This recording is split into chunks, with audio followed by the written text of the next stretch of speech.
Berjumpa kembali dalam renungan harian GMI Ebenezer Palembang. Sukacita bisa bertemu kembali dalam renungan pagi ini. Sebelum merenungkan firman Tuhan, mari kita bersatu dalam doa. Bapa di sorga, terima kasih untuk kasih-Mu yang luar biasa di tengah-tengah hidup rumah tangga kami. Selama 4 hari ini dan hari ini hari terakhir, kami akan membahas bagaimana hidup dalam rumah tangga supaya kami terus menikmati kasih-Mu dalam rumah tangga kami. Berkati kami untuk kami tetap setia seperti janji perkawinan kami di hadapan-Mu. Tolonglah kami ya Tuhan, dalam nama Tuhan Yesus kami berdoa. Amin. Pagi ini kita akan bersama-sama merenungkan satu tema, yaitu berjuanglah untuk setia. Selama 5 hari kami menyajikan tentang kehidupan pernikahan. Dan hari ini perjuangan kita seumur hidup kita, yaitu untuk tetap setia. Bapak Ibu, ada pepatah yang mengatakan rumput tetangga lebih hijau daripada rumput sendiri. Pepatah ini banyak dipakai untuk membandingkan hidup kita dengan orang lain. Lalu banyak suami-suami berpikir, wah kalau saya punya istri kayak dia, yang cantik, seksi, lemah lembut, mungkin hidup saya lebih bahagia.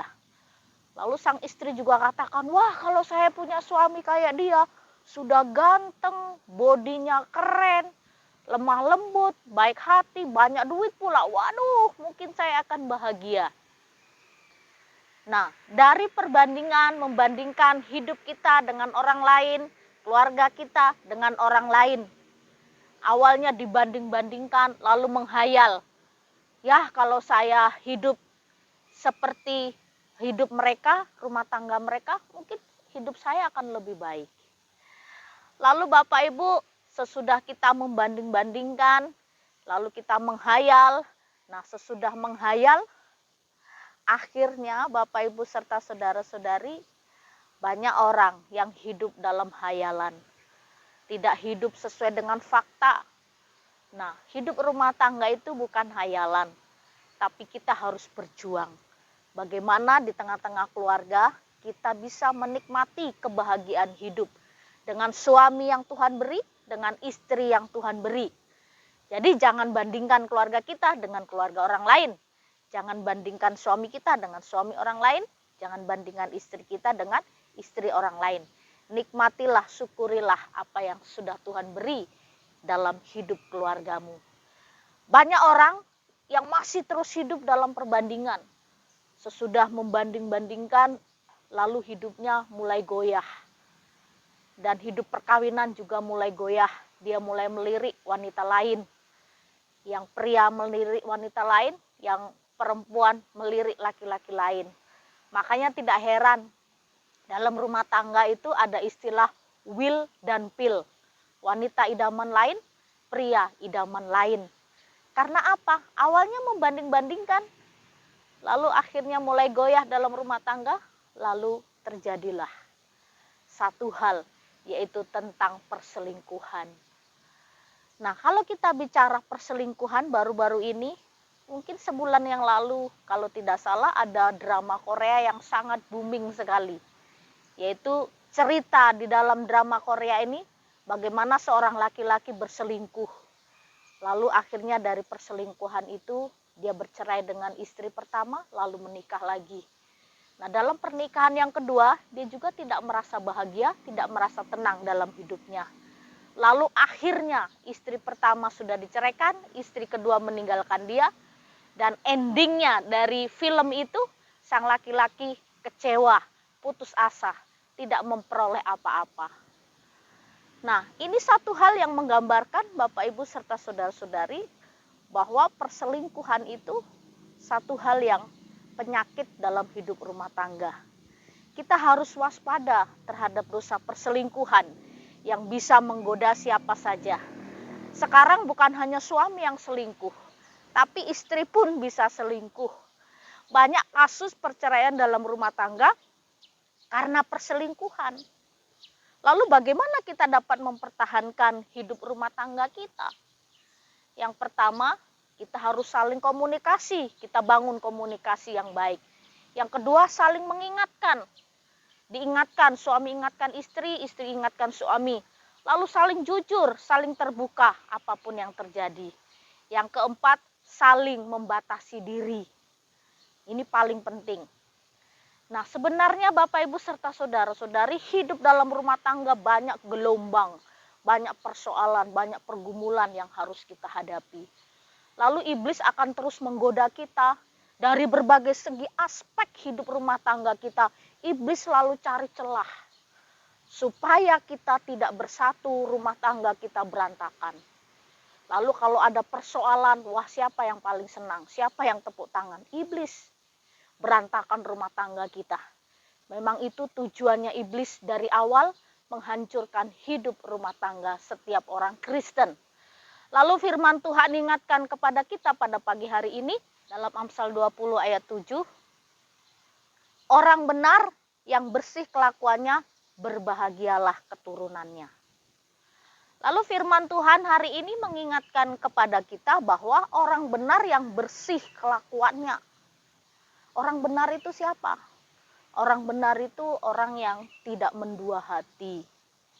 Lalu orang benar itu orang yang memegang teguh janji suci dalam pernikahan. Nah, orang yang tetap setia kepada suami, kepada istri, dalam suka dan duka rumah tangga, maka akan berbahagia keturunannya. Bapak, Ibu, serta saudara-saudari, tentu kita masih ingat janji pernikahan. Ketika di altar gereja kita berjanji, maukah engkau menerima laki-laki ini atau perempuan ini? Waktu dia kaya, dia miskin, dia sehat, dia susah, dia senang, dia susah. Maukah engkau menerimanya? Ya, aku menerimanya. Nah, inilah perjuangan hidup kita dalam rumah tangga. Kita harus tetap setia kepada satu pasangan. Lalu kalau apa yang kita perbuat Bapak Ibu serta saudara-saudari, rupanya itu berdampak bagi anak cucu kita. Kalau kita seorang suami yang setia dan istri yang setia, maka anak cucu kita juga menjadi orang yang setia. Ini yang luar biasa. Keluarga yang setia melahirkan anak yang setia, cucu juga setia. Jadi jangan nodai kesucian pernikahanmu dengan nafsu yang tidak terkendali. Berjuanglah untuk setia satu sama yang lain, saling memberi, saling menerima, saling mendukung, dan juga saling menerima kelemahan dan kekurangan masing-masing. Bapak Ibu, di Amerika dia ada satu pasangan bernama Tuan John dan Nyonya Ann Better.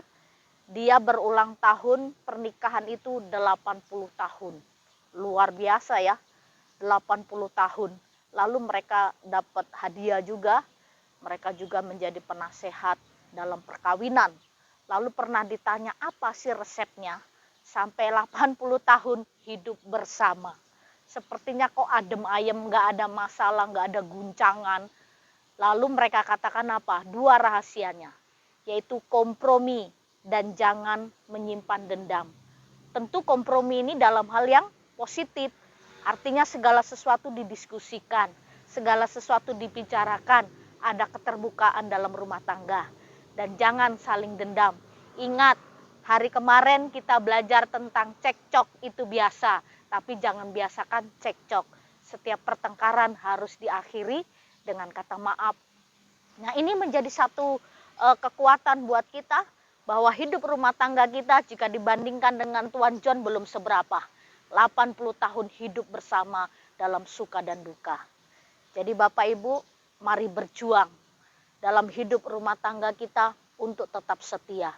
Persoalan apapun, masalah apapun, mari kita hadapi bersama. Dan ingat janji suci pernikahan kita untuk seia, sekata, sampai maut memisahkan. Peganglah janji itu, hidupilah janji itu. Maka kita akan menghasilkan sesuatu yang menyenangkan hati Tuhan. Anak cucu kita diberkati, hidup dalam kesetiaan. Selamat pagi, Tuhan Yesus memberkati. Tiap rumah tangga di mana kaulah tamu yang terasa